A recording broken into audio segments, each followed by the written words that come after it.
Hey s'mores, I'm Shannon Morse. Welcome to Morse Code. I do tech reviews and tutorials, so if you are looking for in-depth tech and gadget content, you've come to the right place. To follow up on my review last year of the Samsung Galaxy Buds Plus, these are the new Samsung Galaxy Buds Pro. They cost about $200, that's $199.99 MSRP, but they are known to go on sale pretty often. You can also get them as a perk if you purchase a phone sometimes, so definitely keep an eye out for cheaper prices. The colors of these match up with the S21 lineup, so obviously I had to go for the Phantom Violet because purple is my favorite color. As I mentioned when I unboxed these, I do love that the case and the buds both match up together, and the chrome violet color does give them a more premium look. They are IPX7 water resistant, and the case is pretty small in hand. It's really easy to fit these like in your back pocket and just take them out on the go. They do fit pretty snug,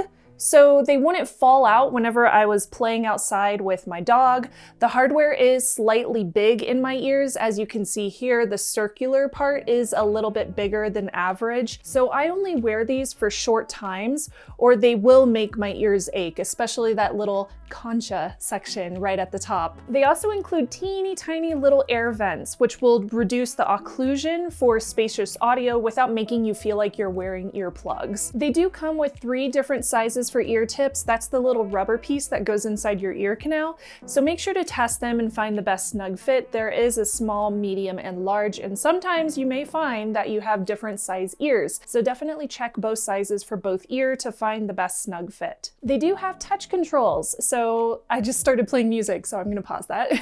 They are a little bit sensitive. So if I accidentally hit them when I'm brushing the hair behind my ear or something like that, I might pause the music, but that also makes the touch controls really easy to use without much hassle. For example, since it is just this space, it's very easy to find where you have to touch, and they are quite good at recognizing when you are touching them. And I did finally get Google Assistant working to replace Bixby on them. Check out my YouTube Shorts video for the tutorial and the fix in case you're running into the same experience and problem that I did. Now let's say that you lose one of these. You can use the SmartThings app on compatible Galaxy devices to make them ring. They kind of give off a little chirp. You can also navigate to them in the app using a map, just in case they are out of the case and you want to find them on an actual navigational map.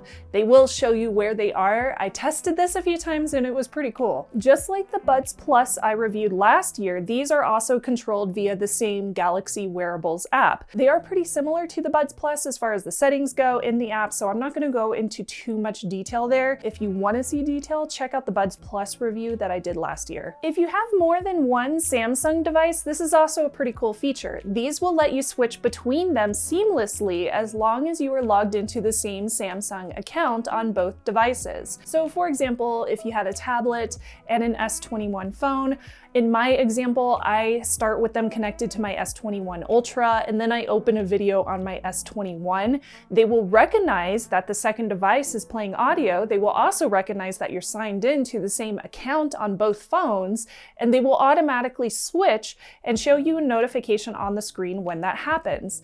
I think it's pretty cool, and I was actually surprised that this really did work. I thought it was going to be a gimmick that sometimes would work, but it wasn't janky at all. It actually worked. Now for any other devices, like if you have an iPhone, I do have an iPhone, so I also tested this. You do have to connect to them through the Bluetooth settings, just like you normally would with any other device. If the lighting in here kind of changed just now, it's because it's a super cloudy day and the sun is coming out sometimes and sometimes it's not, so yay Colorado. But don't worry, I am building a basement studio. I'm currently in the process of doing so, and I fully intend to set up blackout curtains in my future studio so that that won't be a problem. An additional perk for Samsung device owners is Buds Together, which can allow you to connect 2 pairs of Buds Pro to the same phone at the same time. So I charge these for 5 minutes to get an hour of playtime. So you do have a quick charge, and you can also charge these via wireless power share on the back of any wireless power share devices like your S21. They do last in total for about 5 hours with ANC on, that's active noise cancellation, and about 8 hours with it off, which is a really excellent battery life, and the case gives you an extra 18 hours of battery life. Now I do feel like the case could be be better than 18 hours. It would be really cool if it was like 22 or 24. I have seen better battery lives with cases, but 18 hours is still quite good. On the back of the case is USB-C. That's also how you charge them. And the case also has an LED on the front to show you the battery life. And you can also check that in the application as well for each of the different components. So you would see 3 different battery lives. The wearables app will show you the battery life for both the case and the 2 earbuds separately. You can choose your sound profile in the app settings, and I prefer more bass, so I usually switch to the dynamic equalizer. I like that sound a lot more than the other options that are in there for profile, so dynamic is definitely my favorite. Listening to my bassy music was very satisfactory on these. They have great bass quality and clear vocals, so a great example of this would be Janelle Monáe or Daft Punk, both of which have a lot of vocals and trebles, but they also have a lot of bass. There's a lot of bass instruments in the background, and those really pump. They really come out with these earbuds. On the other hand, I found that they do give me nice, loud, and clear podcasts, and these do get loud. I do not suggest turning them up all the way because you might hurt or damage your eardrums. The treble frequencies were very clean.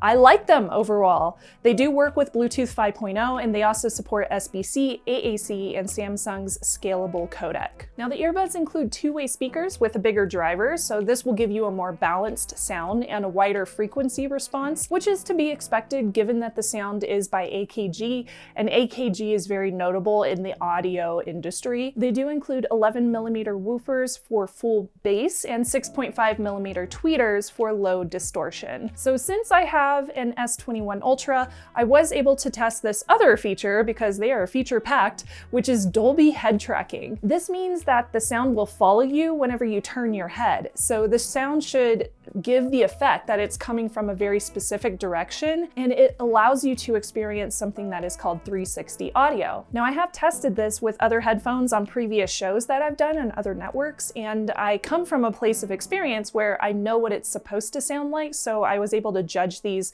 clearly. I ended up playing The Witcher on my S21 Ultra on Netflix because that does support Dolby 360 audio, and it totally worked. It was pretty cool. But is this something that I would use all the time? Probably not really. I can see the appeal, but for me it's a little bit gimmicky to the point where I probably would not pay a lot of attention to it. It's just something that I feel like should come naturally from audio. So if this is a feature that more headphones pick up, that's cool, but it's not really something that would make or break my experience. They do have excellent active noise cancellation. I did not notice a hiss in the background when no music was playing, but ANC was on. There's also intelligent active noise cancellation for voice detection. So that means that it will switch between ANC to ambient sound whenever it hears my voice. And it definitely works. Although I did notice that sometimes it thinks my dog or my cat is a voice, and then it switches into ambient for those two. So that was a little bit jolting. They also have multiple mics. A dual mic array is included for beamforming. There's an inner mic and high SNR mic, which is signal to noise ratio. That allows for better pickup of your voice along with their voice pickup unit. I did take these outside while I was walking my puppy, and my husband noted, because I had called him, that I sounded very clear. He could barely tell that I was calling him on earbuds. It was windy too, so I was able to test that, and he heard no wind noise whatsoever. And it does get quite windy up here in Colorado. There is a mic mesh and a chamber, which does help with that noise quality. By the way, thank you so much for watching the video so far, and if you do like these kind of videos and reviews, definitely subscribe.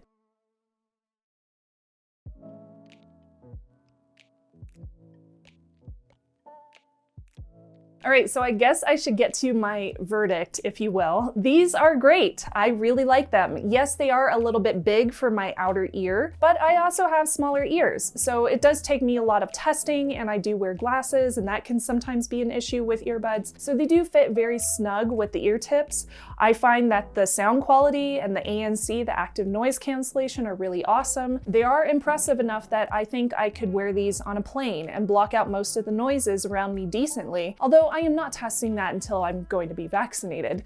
The price seems fair given the tech, and these are going to be my current go-to in terms of daily use. I don't wear earbuds very often, but when I do, I expect them to last a long time as far as the battery goes, and I expect the features to work without any issues. So what do you think? Are there any truly wireless earbuds that you would like me to test out? I have never used AirPods because I just got my first iPhone in, what was that, November of last year? So do you want me to test out AirPods compared to these? Let me know. Thanks again so much to my s'mores for subscribing and for watching. I'm Shannon Morris, and I will see you soon. Bye, y'all.